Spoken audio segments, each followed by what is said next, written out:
Besti, kembali lagi di Celebrity Fresh. Informasi yang tak kalah viral dan trending topik masih seputar polemik Ruben Onsu dan Sarwenda yang kini bergulir di Pengadilan Negeri Jakarta Selatan.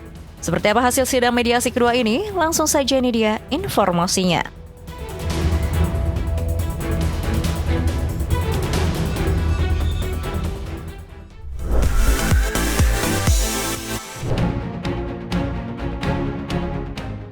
Besti, kabar terbaru datang dari polemik Ruben Onsu dan Sarwenda. Setelah membuat gugatan terkait hak asuh anak ke Pengadilan Negeri Jakarta Selatan beberapa waktu lalu, kini gugatan tersebut telah memasuki tahap mediasi kedua. Setelah sidang perdana, Ruben tak terlihat hadir dalam persidangan. Kali ini, ia dan Sarwenda kompak hadir nih Besti. Namun sidang terpaksa ditunda karena mediator berhalangan hadir. Hari ini jadwalnya mediasi, ya, tetapi setelah kami sampai, kami dapat informasi dari tim kami, ternyata mediatornya berhalangan. Ya, kita kan nggak bisa memaksakan ya. Kita tadi rencananya hari ini hadir agar mediasi kedua itu bisa berjalan. Namun karena ada halangan, mediatornya ada halangan, ada pelatihan, sehingga tidak bisa hadir pada mediasi kedua hari ini dan minta ditunda minggu depan, ya kami mengikuti saja. Namun dalam kesempatan ini, kedua belah pihak kembali membeberkan fakta-fakta yang mereka miliki. Salah satu fakta yang diungkap pihak Sarwenda terkait Ruben Onsu yang mengaku memiliki 2 nomor ponsel. Ternyata setelah diusut, sang artis memiliki 3 nomor ponsel. Lantas, siapakah di sini yang berbohong? Apakah Sarwenda atau Ruben Onsu? Mengingat sebelumnya pihak Sarwenda sempat berstatement bahwa pihaknya hanya mengetahui 1 nomor ponsel Ruben Onsu di Besti. Kalau dia menunjukkan bahwa sebenarnya Ruben punya 3 nomor, dia tahu kan? Tapi kemarin ngakunya cuma tahu 1 nomor. Betul toh? Jadi makanya seperti yang saya katakan, kita boleh ngomong apa saja, tapi pasti ketika kita ngomong, kita tahu kita tulus apa tidak, itu benar apa tidak. Kemarin datanya cuma tahu 1 nomor, sekarang membuktikan tahu 3 nomor. Lalu siapa yang bohong? Tak berhenti sampai di situ saja nih Besti, kuasa hukum Sarwenda juga mengklaim kliennya sangat menyayangkan keputusan kuasa hukum Ruben Onsu yang secara belak-belakan membeberkan isi chat kliennya dengan Ruben Onsu saat hadir di podcast Denny Sumargo. Prinsipnya, kami sudah mendapatkan informasi bahwa ada hal-hal yang sangat privasi, yang tidak sengaja terbuka dari siapa yang membuka, ya, dari pihak kuasa hukum RO. Kami sangat menyesali, ya, apa yang telah rapat-rapat kami jaga, apa yang sudah kami diskusikan dengan semua tim lawyer dan klien bahwa kita harus menjaga rapat hal-hal yang sangat privasi. Ternyata tidak sengaja publik menjadi tahu.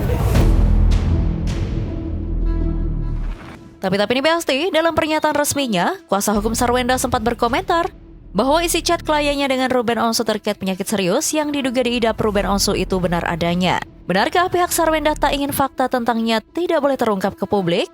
Dan sebaliknya pihaknya berhak membeberkan apa yang menjadi kelemahan Ruben Onsu. Ini adalah konfirmasi kami bahwa chat itu betul, ya. Tetapi isinya kami tidak mau menyampaikan itu di media, ya. Isi chatnya benar atau tidak seperti itu atau tidak, itu tidak di ranah kami karena kami sudah punya ranah sendiri yaitu pengadilan. Sehingga isi dari chat itu akan kami sampaikan semua nanti di pengadilan, ya. Tetapi chat dari klien kami kepada klien Bang Minola itu betul adanya, ya. Tak berhenti sampai di situ saja nih Besti. Pihak Sarwenda juga menyinggung soal rumah Ruben dan Sarwenda yang nyaris dilelang oleh pihak bank. Bukan sedang membual, Sarwenda melalui kuasa hukumnya membeberkan bukti-bukti. Bisa dilihat apa bahasanya? Apabila dalam waktu yang telah ditentukan tersebut debitur tidak melakukan pelunasan utang, maka kami akan menggunakan hak-hak hukum kami termasuk tapi tidak terbatas dengan melaksanakan eksekusi lelang dan agunan.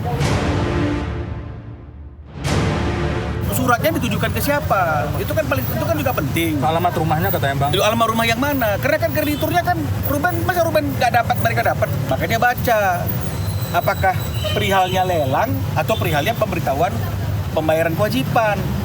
Kalau di bawah-bawahnya semua pasti akan ditutup dengan kata-kata apabila pembayaran ini tidak dilakukan, kewajiban tidak diselesaikan, maka akan dilelang. Itu standar. Itu standar, tapi perihalnya kan bukan lelang toh. Ya udah. Tapi nih Besti, polemik yang melibatkan Sarwenda dan Ruben Onsu ini ternyata membuat sejumlah pihak geram. Salah satunya ada Cikita Medi yang ikut bersuara. Lewat unggahannya di media sosial, Cikita Medi sangat menyayangkan langkah Ruben Onsu dan Sarwenda yang memperpanjang permasalahan mereka. Karena menurut Cikita, permasalahan ini akan berdampak pada psikis dan perkembangan anak-anaknya. Tak hanya Cikita Medi nih Besti, Agnes Mo juga sempat ikut bersuara. Lewat sebuah video, sang diva mengungkap dukungannya terhadap Ruben Onsu di tengah polemik dengan Sarwenda. Hai, Betran Teto Putra Onsu, nah lengkap deh tuh. Hai, aku Agnes. Pengen cerita kalau aku ini sama ayahnya Betran udah teman baik dari dulu. Jadi dari zamannya ayahnya Betran belum married, kita udah sering cerita, udah cerita-cerita bareng, udah curhat-curhatan. Banyak deh.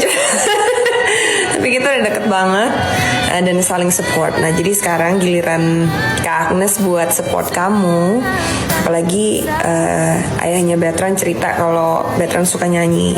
Nah yang paling penting, walaupun suaranya udah bagus, tapi tetap harus latihan, baca buku, nonton referensi dari luar negeri. Dan jangan pernah takut nanya kalau misalnya nggak ngerti. Itu penting banget. Jadi biar terus belajar walaupun udah jago. Tapi di atas semuanya itu yang paling penting adalah kamu harus jadi anak yang baik, harus jadi orang yang baik, punya hati yang tulus dan punya hati yang pemaaf. Itu the most important out of everything. Okay? So itu aja dari Kak Agnes, panggilnya Kak Agnes aja ya, jangan yang lain, ntar berasa tua. But I love you and much love to you and your family, okay? God bless. Bye. Selanjutnya ada Ridho Ilahi yang buka suara usai dirinya dan sang istri dilaporkan ke polisi. Seperti apa informasinya? Langsung saja, ini dia.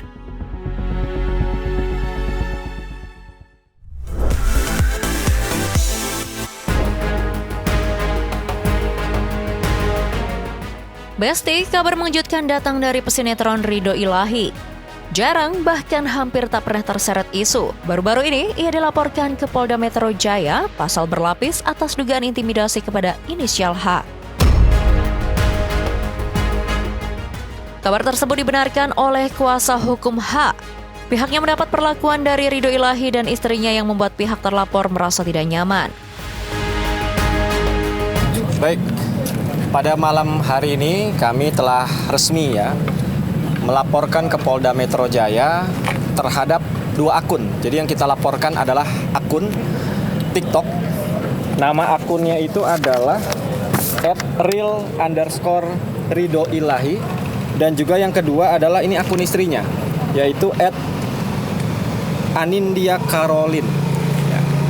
Jadi ya, akunnya atas nama @real_ridhoilahi. Dan yang kedua adalah @Anindya Caroline.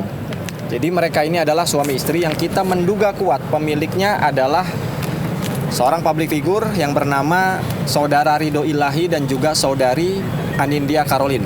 Ya. Laporan terkait apa? Jadi laporannya ini kita menggunakan pasal berlapis yang cukup tegas dikarenakan terlapor telah menggunakan atau telah berupaya menggunakan melakukan upaya main hakim sendiri, ya, atau istilah hukumnya Eigenrichting namanya. Yang dimana klien kami ini sebetulnya sebelumnya sudah dilaporkan dengan perkara yang berbeda di Polres Bogor ya, atas dugaan penipuan dan juga penggelapan. Bukannya menunjukkan itikat baik, Ridho Ilahi justru membuat laporan tersebut, alasannya untuk melaporkan balik hak ke Polres Bogor beberapa waktu lalu. Meski begitu, pihak H tidak merasa takut nih Besti. Karena menurut mereka, dalam hal ini Ridho Ilahi salah menerapkan pasal, bahkan gugatan. Harusnya Ridho Ilahi melayangkan gugatan secara perdata, bukan pidana. Malah menjadikan LP tersebut menjadi bahan saywar atau bahan intimidasi kepada klien kami dengan meminta sejumlah uang lah dan lain-lain. Intinya memang pihak terlapor ini meminta modal ya untuk balik. Walaupun kita sudah analisa secara yuridis, sebetulnya ini tidak masuk kepada ranah pidana, tapi ini adalah masuknya ranah perdata. Jadi memang kalau saya baca ya bukti-bukti percakapan WA-nya itu hampir setiap hari itu di saywar atau diintimidasi. Bahkan terakhir ada intimidasi yang menurut saya itu sangat keji sekali, di mana klien kami itu dikatakan begini bahwa saya sudah punya nomor anak dan juga orang tua kamu, maka segera saya akan tagih kepada anakmu biar anakmu malu di sekolah. Nah, itu adalah perbuatan yang tidak etis menurut saya, apalagi notabene terlapor ini adalah public figure ya. Tak tinggal diam, Ridho Ilahi buka suara menanggapi tudingan dan laporan polisi terhadap dirinya nih Besti, yang membeberkan kronologi kejadiannya. Jadi si perempuan ini inisial H, panggilan N, itu tuh sebenarnya bukan teman kita, tapi dia pacar dari teman aku. Terus kenalnya di sana, dan di sanalah dia menawarkan investasi dengan iming-iming yang menjanjikan profit besar 20% sampai 25% per bulan. Siapa sih yang nggak tergiur dan tidak terpikirkan selama itu ada cuan, apalagi aku sekarang ada keluarga, untuk istri, untuk calon anak aku percaya. Terus 22 November 2025 itu pertama kali aku transfer pengadaan kepiting dengan modal 20 juta itu ke rekening dia. Karena di sini di kontrak hanya ada nama aku dan dia. Dia ini si pelapor, maaf saya potong. Ya, si perempuan, si inisial H. Terus selama berjalannya itu 21 Januari 2026 dia minta dan mengiming-imingkan modal 150 juta untuk counter HP. Itu ada chatnya, dia terus ayo bang investasi di counter HP gitu. Aku sempat berantem sama istri aku, kenapa kita nggak bikin online aja, kenapa harus ada counter HP. Di sini juga ada chatnya. Terus 29 Januari 2026 dia menawarkan lagi kerapu yang akhirnya aku transfer 30 juta. Itu garis besarnya semua uang yang aku transfer, ada perjanjiannya dan ada tertulis keuntungannya juga. Karena kejadian ini, Ridho Ilahi mengaku mengalami kerugian yang lumayan. Di balik kerugian tersebut, Ridho Ilahi juga membantah dengan tegas tindakan intimidasi. Menurutnya, ia hanya menagih piutang H kepada dirinya. Korban dugaan penipuan dan penggelapan yang dilakukan oleh inisial H. Ya, jadi jangan memutarbalikkan fakta, Jangan memutarbalikkan fakta. Pokok perkara ini adalah bagaimana Mas Ridho Ilahi ini ditipu. Ya, patut diduga ditipu, Anda tipu. Anda gelapin uangnya. Kok Anda malah memutarbalikkan fakta? Ya, meminta dukungan netizen seolah-olah Anda terzolimi, Anda difitnah, Anda dicemarkan nama baiknya. Sisa uang aku sama dia itu 30 juta lagi. Nih, 30 juta. Dan kemarin aku sempat lihat statement dia yang dia bilang aku ngeintimidasi. Sekarang yang aku minta itu kan uang aku ya, uang bukan pinjam. Di kontrak juga tertulis kerugian itu ditanggung oleh pihak kedua. Pihak kedua itu adalah dia. Sedangkan kemarin dia ngomong di kontrak itu tidak ada tanggung jawab dia. Sementara mengenai unggahan di Instagram yang menyinggung pihak H, Ridho Ilahi mengaku tak berniat untuk menyindir ataupun mengintimidasinya nih Besti. Terus dan memang aku pernah nge-story tapi itu close friend karena aku mau kayak ini orang kayak nyepelein, kayak nggak takut hukum. Aku sempat ngomong, aku aduin lo kamu kayak gitu kan. Tapi nggak ada itikat baik sama dia. Akhirnya aku ngelapor ke Polres Bogor dan sudah ada LP-nya, kita megang LP-nya. Terus kalau dia bilang aku nge-intimidasi dia, nge-neror anaknya, sosmed anaknya aja aku nggak tahu, nomor telepon anaknya aja aku nggak tahu. Makanya aku mau diskusi sama Mas Dedi, lawyer aku, apakah perlu kita melaporkan mengefitnah aku kalau aku ngeintimidasi keluarganya, padahal sedangkan yang aku kirim somasi. Kita udah ngirim somasi juga sebelum aku ngelaporin, kita udah ngirim somasi juga. Ridho Ilahi merasa haknya tidak dibayarkan sang terduga pelaku. Ridho Ilahi kesal ketika melihat lawannya tersebut hidup foya-foya di media sosial. Sementara dia dan sang istri sedang berjuang untuk mengumpulkan uang untuk persiapan kelahiran sang buah hati. Yang aku minta uang untuk yang istri aku aja sampai masuk rumah sakit. Kasihan kamu sayang, kamu syuting dari pagi sampai malam. Kok dia enak-enakan, di story-nya hedon, main golf apalah. Sudah Kak, sudah menikmati. Aku selalu mentransfer profit sesuai setiap bulannya, tidak pernah skip sama sekali. Hanya modalnya aja. Profitnya berapa per bulan?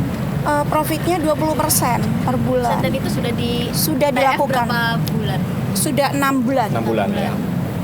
Berarti Terus sudah yang melebihi dituntut dari oleh modal Ridho awal. Betul, Ya. sudah. Kalau untuk Yang dituntut Ridho itu apa? Uang apa? Ya, itu dia. Jadi yang dituntut oleh saudara Ridho ya sebagai telapor ini adalah pengembalian modal. Oke Besti, jangan kemana-mana dulu karena setelah ini masih banyak sekali informasi seru lainnya. So, tetap di Celebrity Fresh.